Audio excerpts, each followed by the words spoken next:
Hello mga guys, ipapakita ko naman sa inyo kung paano mag-ani ng garlic. Alam nyo ba na ang pagtatanim ng garlic dito sa Canada, dapat itataon natin ng fall season.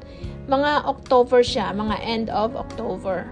Tapos may winter tayo, di ba? So matutulog yung garlic natin sa winter. Tapos uusbong sila yan ng spring, like March, April.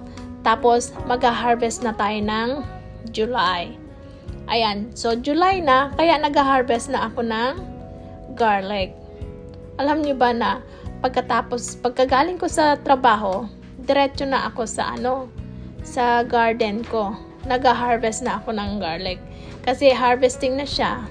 At saka, kailangan meron din akong, gusto ko rin magtanim dyan sa pinagtaniman ko ng garlic para naman sulit yung the whole summer na. Ayan. 'Di ba ang ganda-gandang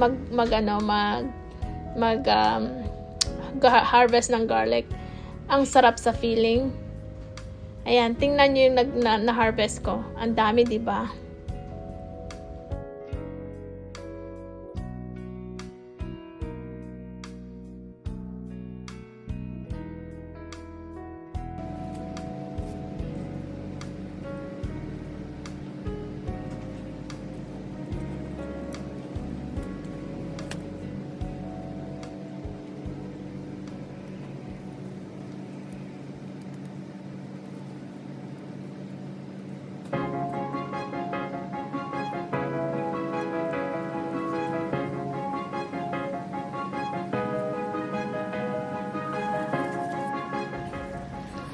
Ayan, proud naman.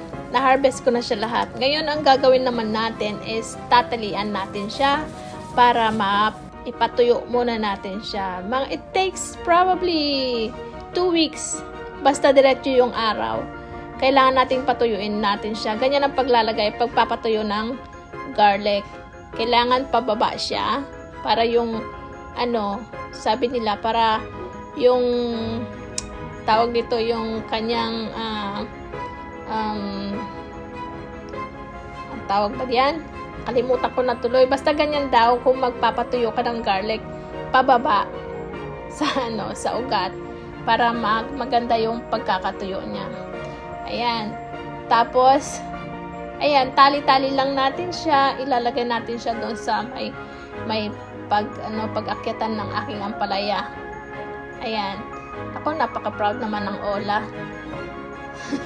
Ang dami kong naani. Siguro mga nasa nasa 60 na bawang. Ayan. At saka alam niyo ba kung paano magtanim ng bawang? Tatanggalin mo yung sa unang yung unang ngipin ng bawang, 'di ba sabi nila? Yun ang tatanggalin mo, yung nasa labas. Yun ang itatanim mo. Kaya yung bawang na yan din yung itatanim ko sa October, sa fall season. Ipapakita ko sa inyo sa October kung paano ako magtanim ng bawang. Ayan ganyan ang pagpapatuyo ng bawang. Kailangan nakasabit. Ayan naman ang aking barrel, ang aking rain barrel, water barrel. Hindi na ako gumagamit ng tubig yung tubig ng city kasi pag gumamit ako noon, may chemicals, tapos ang mahal-mahal para tubig dito. Kaya, ang ginagawa ko, sumasahod ako ng tubig ulan. Ayan. Nakita mo yung space dyan? Yan, yung dinidiligan ko. Yan yung pinanggalingan ng garlic. So, magtatanim ako dyan ng beans. Gusto ko kasi, walang space yung yung garden ko. Kailangan may tanim siya. Ayan ang beans na itatanim ko. Bushes siya. So, hindi na siya pwedeng umakyat. Kaya wag na natin lalagyan ng stick. Ayan. Kailangan lang nating magtanim. Para organic din yung kinakain natin dito kahit na nasa Canada tayo. Feeling farmer pa rin tayo, di ba? Sarap kaya na may garden.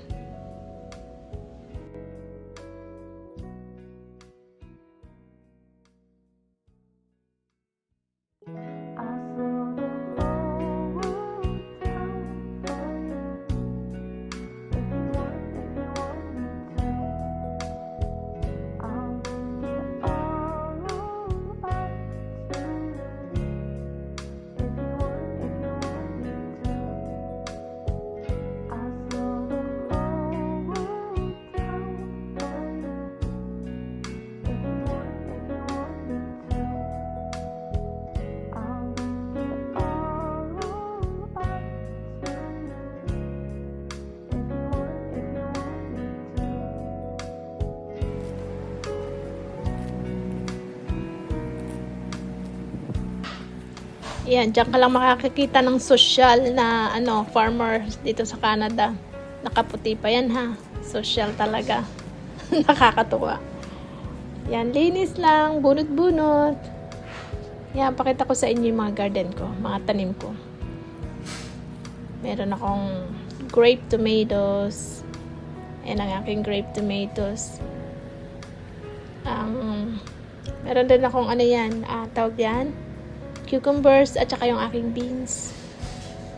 Dami na kaya bunga ng cucumbers ko. Yan ang aking banana peppers. Diba? Dami kong banana peppers.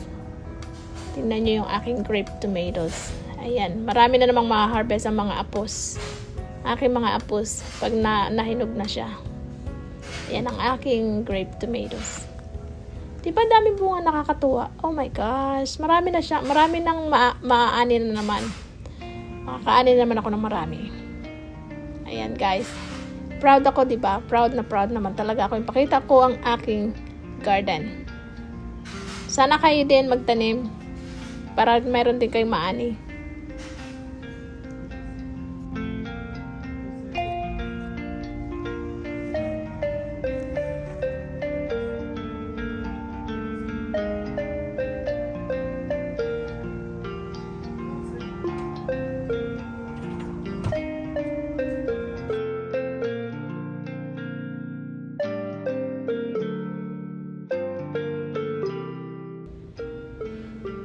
Ayan, thank you guys for watching. Kita-kita ulit tayo sa susunod kong video.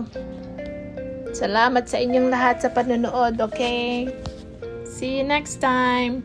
Bye!